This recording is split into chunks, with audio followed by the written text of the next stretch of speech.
এক যুবক নামাজ পড়ত না, আর এক রাতে সে কবরের এমন ভয়ঙ্কর দৃশ্য দেখল যা তার জীবন পুরো বদলে দিল।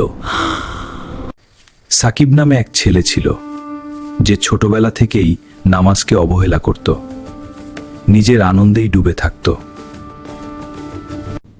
বাবা, 5 ওয়াক্ত নামাজ পড়ো, এটা আল্লাহর হুকুম। নিয়মিত পড়লে তুমি আল্লাহর সন্তুষ্টি এবং শান্তিতে থাকবে। এটা আমাদের ঈমানের অংশ বাবা। বাবা, পড়তে বস। মা, এখন না, আমি ব্যস্ত।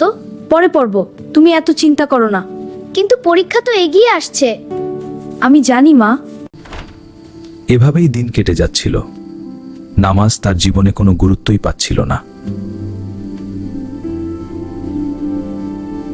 এক রাতে সে ঘুমিয়ে পড়ল, কিন্তু সেই ঘুম তাকে নিয়ে গেল ভয়ঙ্কর এক জগতে।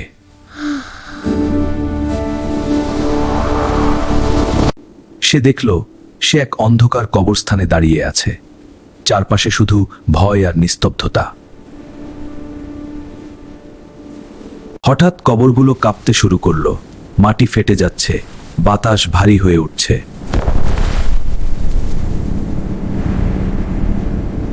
আমি কোথায় এসেছি? কেন সবকিছু এত ভয়ঙ্কর লাগছে?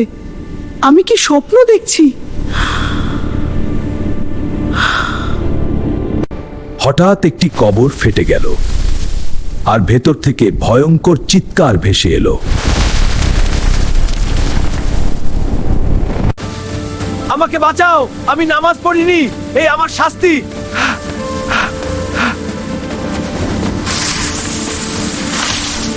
সাপগুলো শরীর পেঁচিয়ে ধরছে, বিচ্ছুগুলো বারবার দংশন করছে। দৃশ্যটা অসহ্য।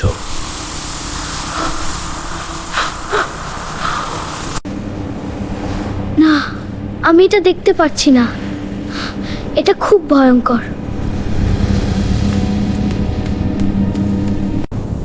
এক গম্ভীর আওয়াজ ভেসে এলো, যে নামাজ ছেড়ে দেয় তার পরিণতি এটাই। সাকিব নিজের জীবন মনে করতে লাগলো, কতবার নামাজ ছেড়েছে।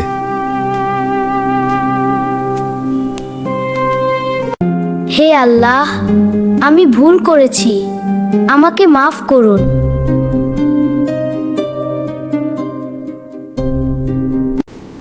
সে দৌড়াতে লাগলো, কিন্তু কোথাও কোনো পথ নেই।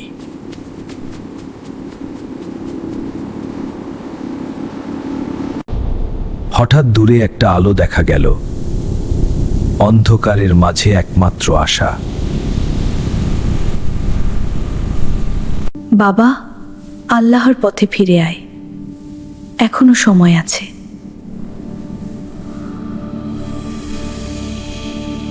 হঠাৎ ঘুম ভেঙে গেল, সে ভয়ে কাঁপছে।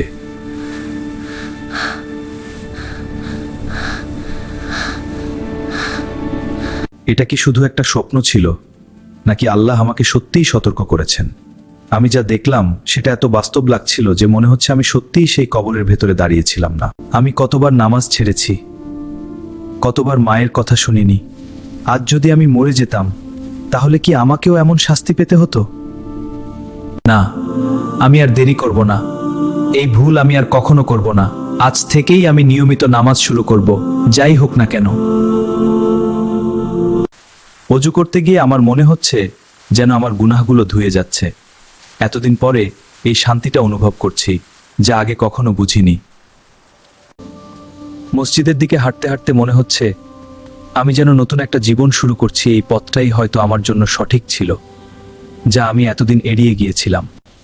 হে আল্লাহ, আমি আপনার কাছে ফিরে এসেছি। আমাকে ক্ষমা করুন, আমার সব গুনাহ মাফ করে দিন। আমি আর কখনো আপনার হুকুম অমান্য করব না। মা দূর থেকে তাকিয়ে আছে, তার চোখে পানি, কিন্তু সেটা দুঃখের না, এটা খুশির, কারণ সে দেখছে তার ছেলে আল্লাহর পথে ফিরে এসেছে। আলহামদুলিল্লাহ। হে আল্লাহ, আপনি আমার দোয়া কবুল করেছেন। আমি শুধু এটাই চেয়েছিলাম, আমার ছেলে যেন আপনার পথে ফিরে আসে। সেই দিন থেকে সাকিব একদিনও নামাজ ছাড়েনি। যত ব্যস্তই থাকুক, সে সবকিছুর আগে নামাজকে গুরুত্ব দিতে শুরু করলো। তার জীবনে এক অদ্ভুত পরিবর্তন এলো। আগে যে অশান্তি ছিল সেটা এখন শান্তিতে পরিণত হয়েছে, আর তার মন সবসময় প্রশান্ত থাকে। সে বুঝতে পারল নামাজ শুধু একটা ইবাদত না, এটা এমন একটা শক্তি যা মানুষকে সব খারাপ পথ থেকে দূরে রাখে।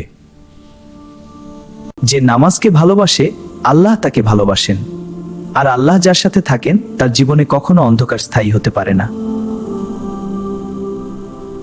আর যে নামাজ ছেড়ে দেয়, সে নিজেই নিজের জন্য কষ্টের পথ তৈরি করে, যার শেষটা হতে পারে খুবই ভয়ঙ্কর করে।